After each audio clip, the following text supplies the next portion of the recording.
दोस्तों मेरे YouTube channel को सब्सक्राइब करें, बेल आइकन को दबाकर नोटिफिकेशन जारी करें और वीडियो को लाइक करें और शेयर करें।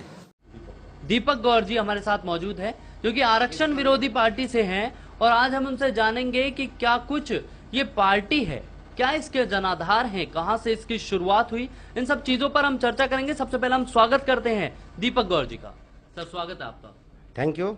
तो आज हम जानते हैं आपसे कि क्या कुछ है आरक्षण विरोधी पार्टी, कब शुरू हुई, कौन इनके मेन जो इनका एक लीडर है वो कौन है, क्योंकि अभी तक लोगों में खासी चर्चा नहीं आरक्षण विरोधी पार्टी को लेकर। देखिए, मैं आपको एक बात बताना चाहता हूं कि आरक्षण विरोधी पार्टी का जन्म 2013 में हुआ था जी। लेकिन हम आरक्षण के विरोध में आरक्षण विरोधी मोर्चा के बैनर तले करीब 2008 से आंदोलन चला रहे हैं जी। इसमें हमारा एक जो all India anti reservation front के नाम से हमारी एक जो संस्था बनी थी 2010 में जी। उसके बैनर पे हम ये काम कर रहे थे। शुरुआती दौर में हमने ये सोशल मीडिया से मूवमेंट को स्टार्ट किया।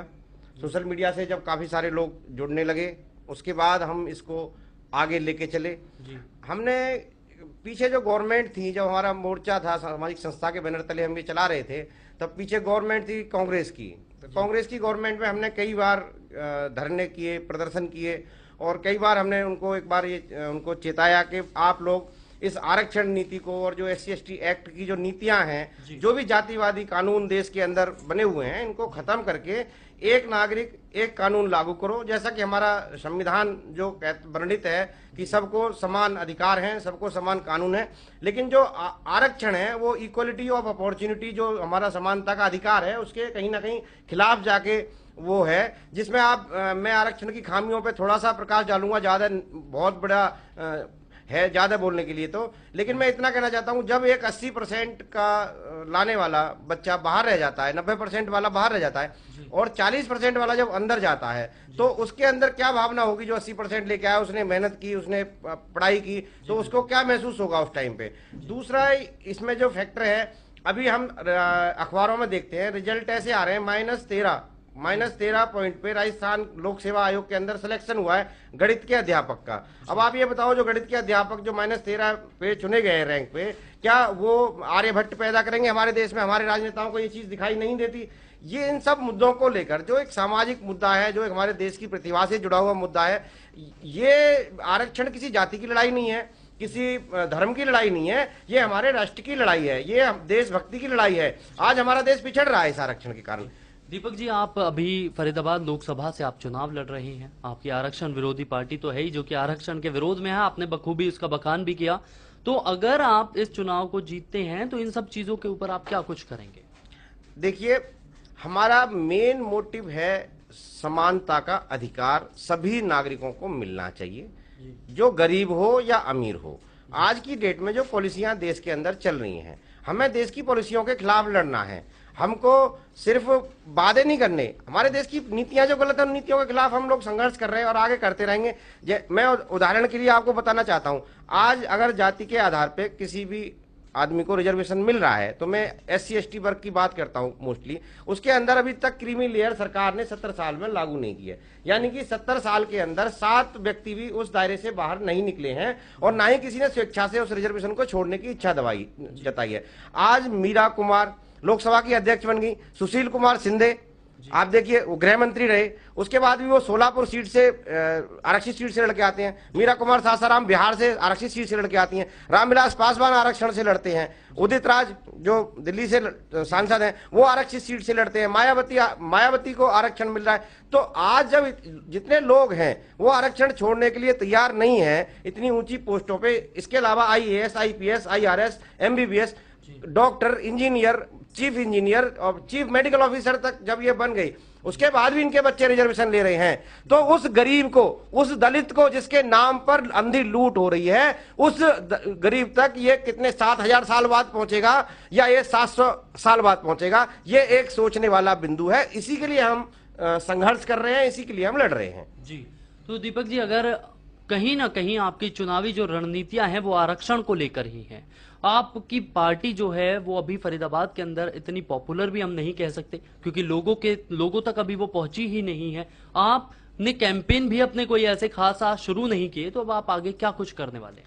देखो, पॉपुलर का हम लोग, मैंने पहले भी आपको एक बात कहा कि हम सोशल मीडिया से इस मूवमेंट को लेके चले थे और हम जितनी भी हमारी कैपेसिटी है सोशल मीडिया से, फोन नंबर हमारे पास आ रहे हैं, ईमेल से आ रहे हैं, व्हाट्सएप से आ रहे हैं, हम उन लोगों तक पहुंच रहे हैं, अपने जगह जगह अपने संगठन खड़े कर रहे हैं। आज हमारा पूरे भारत के अंदर संगठन करीब करीब खड़ा हो रहा है, चाहे जम्मू कश्मीर हो, आपका बिहार हो, आपका मध्य प्रदेश है, राजस्थान है, हर जगह हमारा काम चल रहा है। ऐसा नहीं है नहीं चल रहा, लेकिन आज की डेट में पूंजीवाद का जमाना है। ये जो पार्टियां हैं ये पूंजीवादी व्यवस्था से बनी हुई हैं। इन लोगों के पास बहुत बहुत बड़े उद्योगपति हैं जो इनको चंदा देते हैं, जिनको ये काम निकलवाते हैं। मैं ज्यादा कुछ बोलना नहीं चाहता, पूरा देश जानता है कि आज हमारे जो सरकारें हैं, हमारे जो मंत्री हैं, हमारे जो प्रधानमंत्री हैं, वो देश के लिए काम नहीं करते, उद्योगपतियों के लिए काम करते हैं और वही उद्योगपति इनको फंडिंग कराते हैं। लेकिन हमारे पास ना तो कोई उद्योगपति है, ना कोई बड़ा नेता है, ना कोई बड़ा मंत्री है। हाँ, आज हमारे पास कुछ रिटायर्ड आईएएस अधिकारी जुड़ रहे हैं। भाई समीर सिंह चंदेल हमारे दिल्ली से हैं, जो राजस्थान कैडर के आईएएस अधिकारी हैं। 10 साल पहले बीआरएस लेके इस मुहिम में, आरक्षण के विरोध में और SC/ST एक्ट के विरोध में आज वो मुहिम छेड़े हुए हैं। भाई हीरालाल त्रिवेदी, आपने नाम सुना होगा, मध्य प्रदेश से विदिशा के डिप्टी कमिश्नर थे। आज वो इस मुहिम में, आरक्षण विरोधी मुहिम में हमारे साथ कंधे से कंधा मिला रहे हैं। ये हमारे 10 साल का संघर्ष है और हम संघर्ष करते रहेंगे। और बड़े बड़े अधिकारी, बड़े बड़े लोग और बड़े बड़े जो समाज सेवी हैं वो हमसे जुड़ेंगे। और हमको करप्ट नेताओं की, जातिवादी नेताओं की, जिनकी मानसिकता खराब है, उन लोगों की इस मूवमेंट में जरूरत नहीं है। हमें सिर्फ ऐसे सच्चे आदमी चाहिए जो राष्ट्रभक्त हैं, जो देशभक्त हैं, जिनको राष्ट्र की, देश की चिंता है। उन लोगों के लिए हम इसमें मूवमेंट में जोड़ना चाहते हैं। दीपक जी, मैं अंत में आपसे एक ही चीज जानना चाहूंगा कि जब इतनी बड़ी बड़ी पार्टियां फरीदाबाद के अंदर हैं, हम बात करें कांग्रेस और बीजेपी, इनेलो, और उसके बाद अगर आए तो बसपा और ये सब, इन सब चीजों को छोड़कर लोग आपकी पार्टी को क्यों वोट दें? देखो, मैं बार बार एक ही बात दोहरा रहा हूं कि ये लोग अपनी पार्टियों के लिए लड़ रहे हैं, ये लोग अपने फंड्स के लिए लड़ रहे हैं, ये लोग अपने उद्योगों के लिए लड़ रहे हैं। लेकिन जो हमारी जो असली लड़ाई है, हमारी जो असली लड़ाई वो देश के लिए है। और मैं आपको एक चीज यहां बीच में बताना चाहता हूं कि हमारे ऊपर 9 अगस्त को जब ये SC/ST एक्ट संशोधन बिल, जो सुप्रीम कोर्ट के आदेशों को पलटा गया संसद के अंदर, हम लोग संसद भवन पे धरना प्रदर्शन कर रहे थे। हम लोगों को 11 अगस्त को मुझे बल्लभगढ़ से अरेस्ट कर लिया गया। 2.25 महीने बिना कोई सबूत, बिना कोई जांच, बिना किसी पुख्ता सबूत के मेरे को इन्होंने 2.25 महीने तिहाड़ जेल के अंदर बंद रखा। वो क्यों रखा? क्योंकि मैं देश की लड़ाई लड़ रहा था। मेरे ऊपर तरह तरह के मुकदमे लगाए गए, दंगे भड़काने के, और कुछ नेशनल मतलब SC/ST एक्ट भी लगाया गया मेरे ऊपर। अब एक बात बताओ, क्यों तो ये झूठे मुकदमे मेरे ऊपर लगे, क्यों मैं जेल में रहा? आज मैं अगर चुनाव में खड़ा हूं तो मैं चुनाव में नेता मंत्री बनने के लिए नहीं खड़ा, मैं किसी राजनीतिक महत्वाकांक्षा के लिए नहीं खड़ा। मैं आज चुनाव में खड़ा हूं अपनी उस व्यथा को बताने के लिए।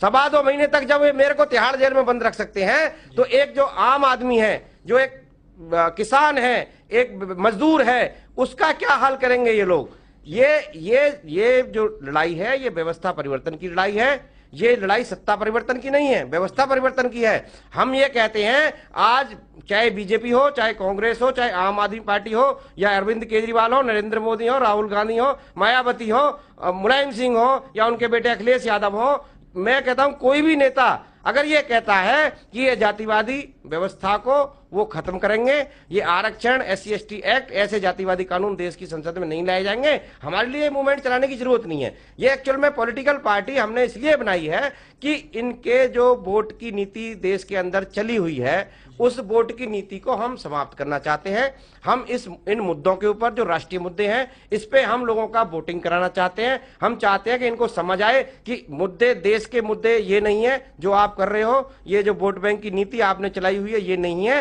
राष्ट्र के मुद्दे बहुत हैं, उनको लीजिए। देश में शिक्षा को बढ़ावा दो, देश के अंदर बेरोजगारी फैल रही है, बेरोजगारी को आप समाप्त करो।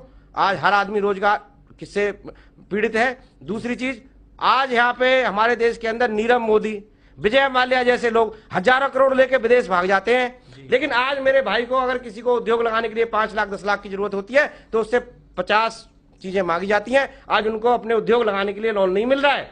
और हजारों करोड़ों का लोन लेके लोग विदेश भाग जाते हैं और सरकार उनका कुछ नहीं कर पाती। ये बताइए, हम इन व्यवस्थाओं के खिलाफ लड़ेंगे, हम लोगों को रोजगार मुहैया कराने के लिए लड़ेंगे, हम लोगों के लिए रोजगार देने के लिए लड़ रहे हैं। शिक्षा का स्तर जमीन के अंदर चला गया है। आज सरकारी स्कूलों में, प्राइवेट स्कूलों में शिक्षा का अंतर इतना है, अगर एक बच्चा 12वीं करने के बाद या 10वीं करने के बाद 11वीं में प्राइवेट में एडमिशन लेता है तो उसको वहां का सिलेबस समझ नहीं आता, उनको वहां के टीचर समझ नहीं आते।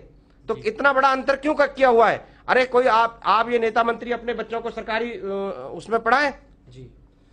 तो ये थे हमारे साथ दीपक गौर जी, जिन्होंने इतने सारे अपने मुद्दे गिनवाए, साथ ही आरक्षण को लेकर ये कितना एक अपने आप को किस तरह से समझते हैं, किस तरह से सोचते हैं, क्या कुछ इनके साथ हुआ, वो सारी चीजें इन्होंने बताई।